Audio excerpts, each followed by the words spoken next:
semente caiu ao pé do caminho, e vieram as aves e a comeram-na. E outra parte caiu em pedregais, onde não havia terra bastante, e logo nasceu, porque não tinha terra funda. Mas, vindo o sol, queimou-se e secou-se, porque não tinha raiz.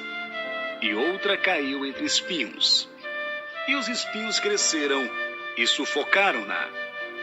E outra caiu em terra boa, e deu fruto, um a 100, outro a 70, e outro a 30.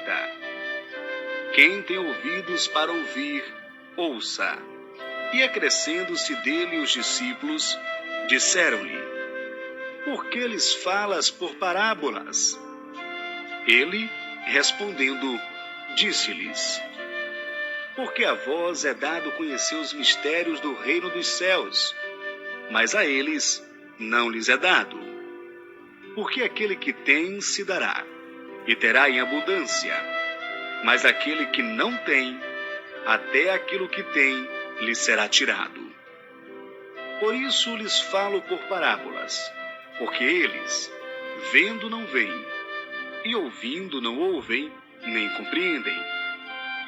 E neles se cumpre a profecia de Isaías, que diz: ouvindo, ouvireis, mas não compreendereis. E vendo, vereis, mas não percebereis. Porque o coração deste povo está endurecido, e ouviram de mau grado com os seus ouvidos, e fecharam seus olhos, para que não vejam com os olhos, e ouçam com os ouvidos, e compreendam com o coração, e se convertam, e eu os cure. Mas bem-aventurados os vossos olhos, porque veem, e os vossos ouvidos, porque ouvem. Porque em verdade vos digo que muitos profetas e justos desejaram ver o que vos vedes, e não viram, e ouvir o que vos ouvis, e não ouviram.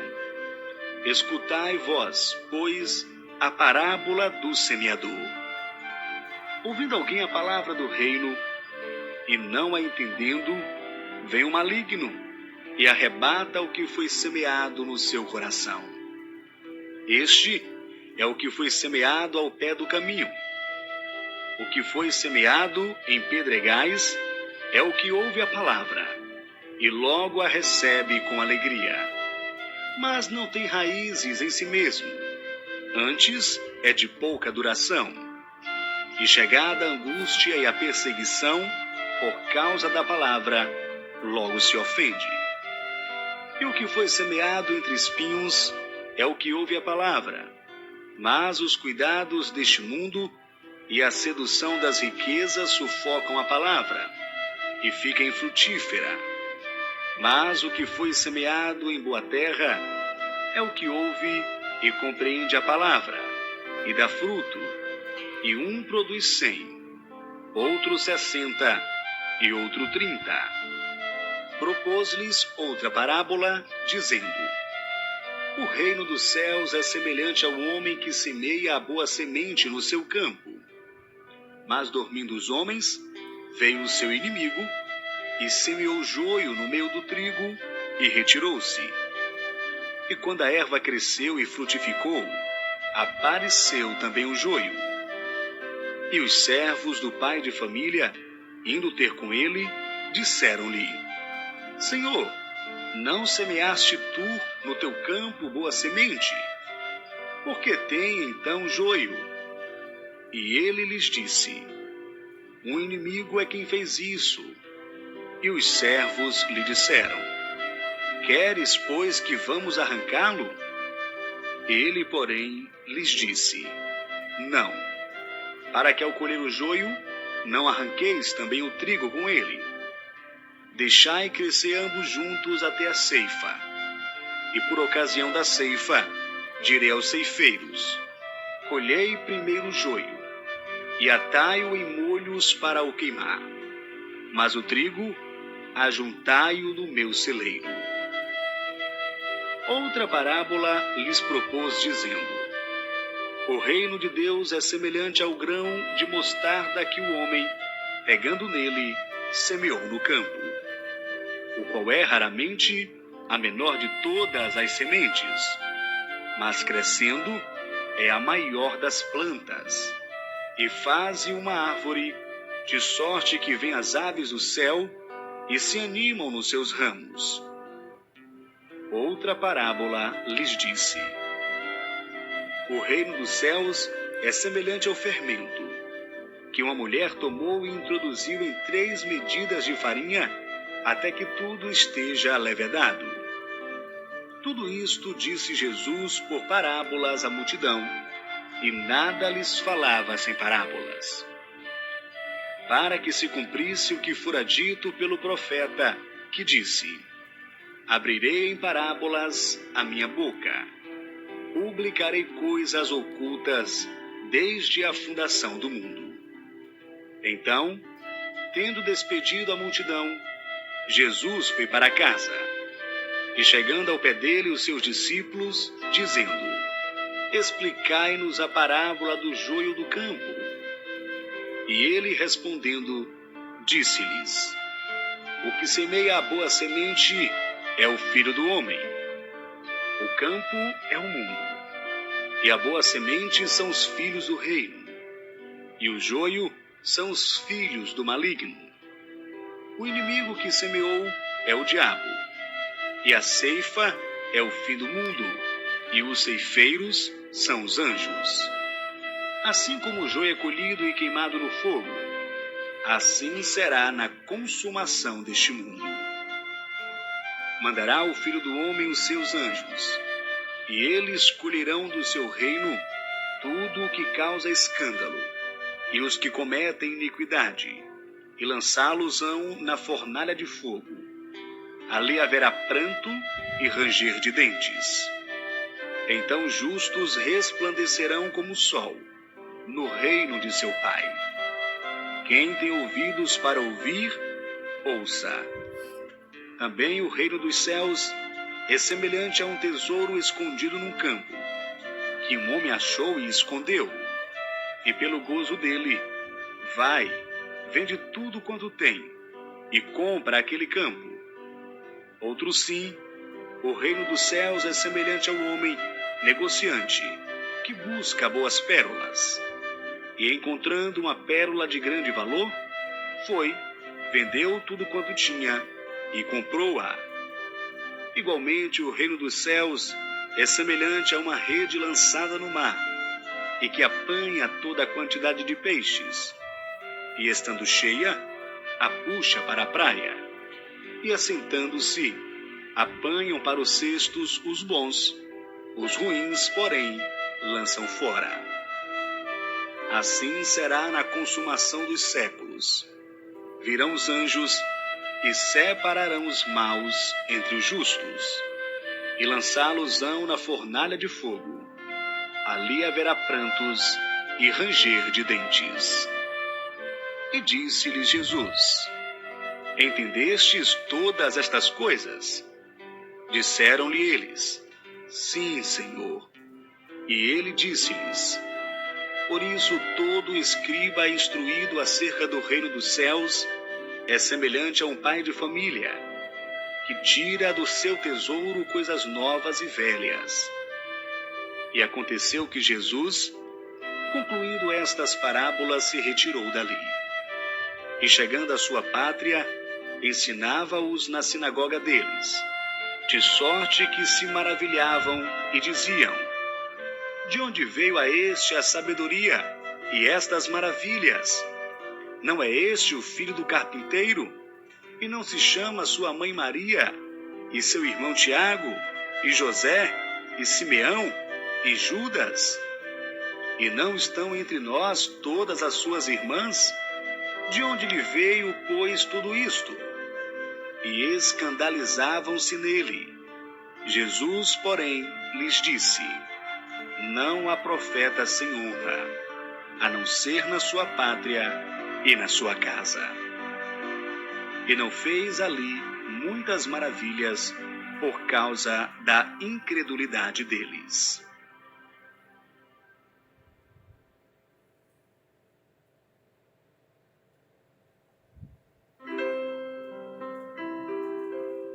Mateus, capítulo 14. Naquele tempo, ouviu Herodes, o tetrarca, a fama de Jesus, e disse aos seus criados: Este é João, o Batista, ressuscitou dos mortos, e por isso estas maravilhas operam nele. Porque Herodes tinha prendido João, e tinha-o maniatado e encerrado no cárcere, por causa de Herodias, mulher de seu irmão Filipe. Porque João lhe dissera: Não te é lícito possuí-la. E querendo matá-lo, temia o povo, porque o tinha como profeta. Festejando-se, porém, o dia do natalício de Herodes, dançou a filha de Herodias diante dele, e agradou a Herodes. Por isso prometeu com juramento dar-lhe tudo o que pedisse. E ela, instruída previamente por sua mãe, disse: Dá-me aqui, num prato, a cabeça de João Batista.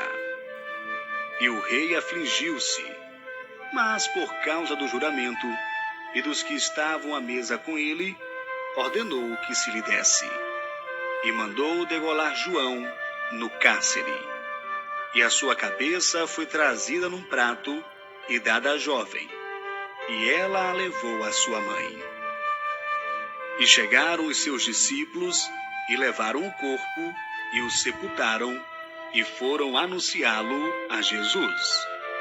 E Jesus, ouvindo isto, retirou-se dali num barco, para um lugar deserto, apartado. E sabendo o povo, seguiu-o a pé desde as cidades. E Jesus, saindo, viu uma grande multidão. E possuído de íntima compaixão para com ela, curou os seus enfermos. E sendo chegada a tarde, os seus discípulos aproximaram-se dele, dizendo: O lugar é deserto, e a hora é já avançada. Despede a multidão, para que vão pelas aldeias e comprem comida para si. Porém, lhe disseram: Não temos aqui senão 5 pães e 2 peixes. E ele lhe disse: Trazei-mos aqui. E tendo mandado que a multidão se assentasse sobre a erva, tomou os 5 pães e os 2 peixes, e erguendo os olhos ao céu, os abençoou. E partindo os pães, deu-os aos discípulos, e os discípulos à multidão. E comeram todos, e saciaram-se, e levantaram dos pedaços, que sobejaram 12 alcofas cheias. E os que comeram foram quase 5.000 homens, além das mulheres e crianças. E logo ordenou Jesus que os seus discípulos entrassem no barco, e fossem adiante do outro lado, enquanto despedia a multidão. E despedida a multidão, subiu ao monte para orar à parte. E chegando já à tarde, estava ali só. E o barco estava no meio do mar, açoitado pelas ondas, porque o vento era contrário. Mas, à 4ª vigília da noite, dirigiu-se Jesus para eles, andando por cima do mar. E os discípulos, vendo-o andando sobre o mar, assustaram-se, dizendo: É um fantasma! E gritaram com medo. Jesus, porém, lhes falou logo, dizendo: Tende bom ânimo, sou eu, não temais. E respondeu-lhe Pedro, e disse: Senhor, se és tu, manda-me ir ter contigo por cima das águas. E ele disse: Vem. E Pedro, descendo o barco, andou sobre as águas para ir ter com Jesus. Mas, sentindo o vento forte, teve medo, e começando a ir para o fundo, clamou, dizendo: Senhor, salva-me! E logo Jesus, estendendo a mão, segurou e disse-lhe: Homem de pouca fé, por que duvidastes? E quando subiram para o barco, acalmou o vento. Então aproximaram-se os que estavam no barco e adoraram-no, dizendo: És verdadeiramente o Filho de Deus. És verdadeiramente o Filho de Deus.